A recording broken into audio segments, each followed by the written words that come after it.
Ciao da Filo. C'è un elemento della frase in italiano che non può essere mai usato da solo. L'articolo.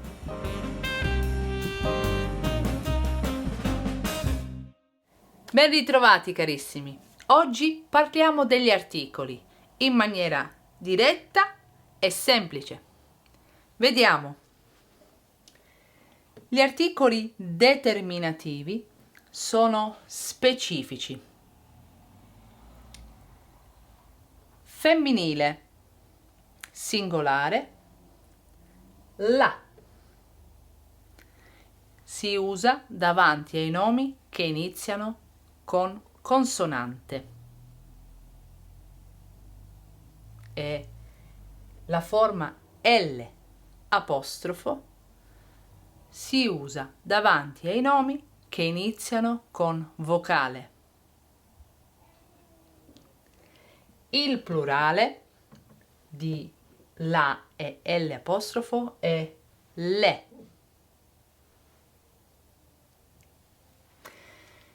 Maschile, singolare, lo. Lo si usa in determinati casi. Davanti ai nomi che iniziano con la S più consonante, davanti ai nomi che iniziano con la Z, davanti ai nomi maschili che iniziano con X, davanti ai nomi maschili che iniziano con GN, gn, e davanti a quelli che iniziano con PS, ps.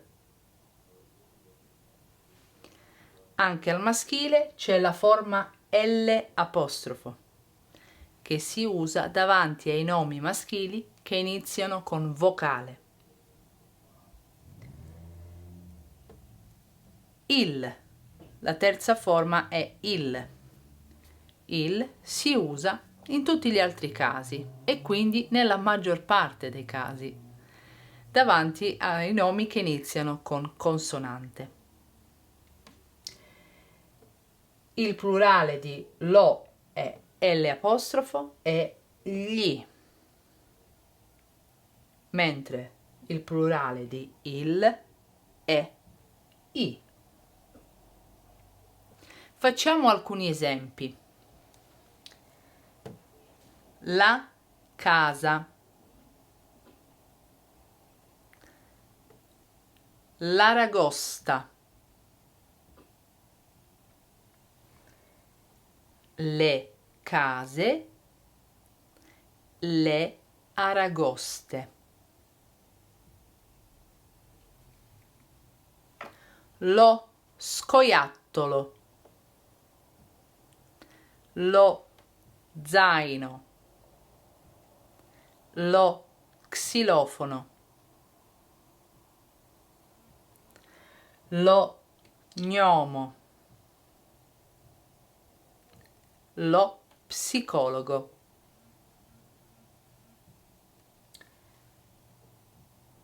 Con la L apostrofo, l'orologio,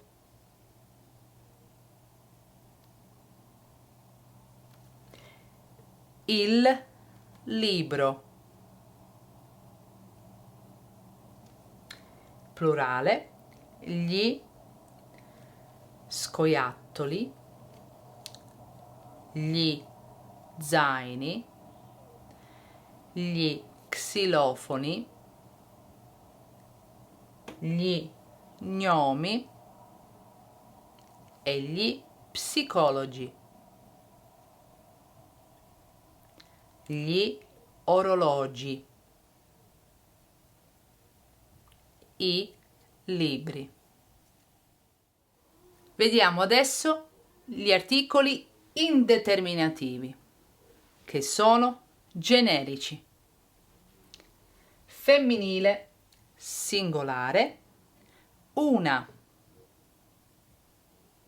che come l'articolo determinativo la si usa davanti ai nomi che iniziano con consonante.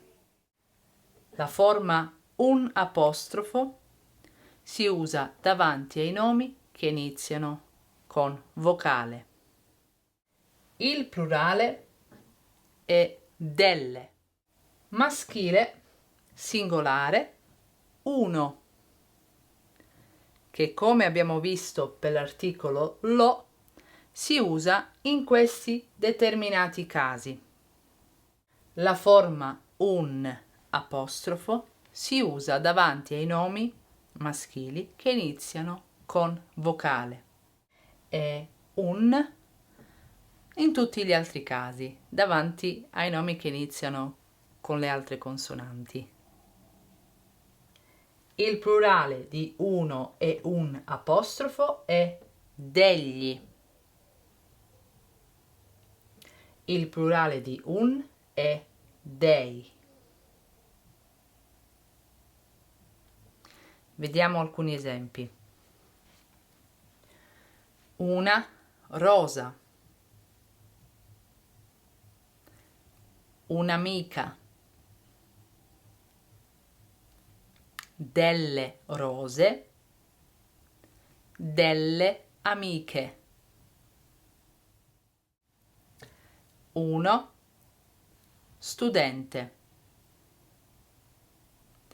Un orologio. Un libro. Degli studenti, degli orologi, dei libri. E anche per oggi è tutto. Spero abbiate imparato qualcosa di nuovo. Per esercitarvi, scrivetemi un esempio nei commenti. Grazie e a presto. Ciao!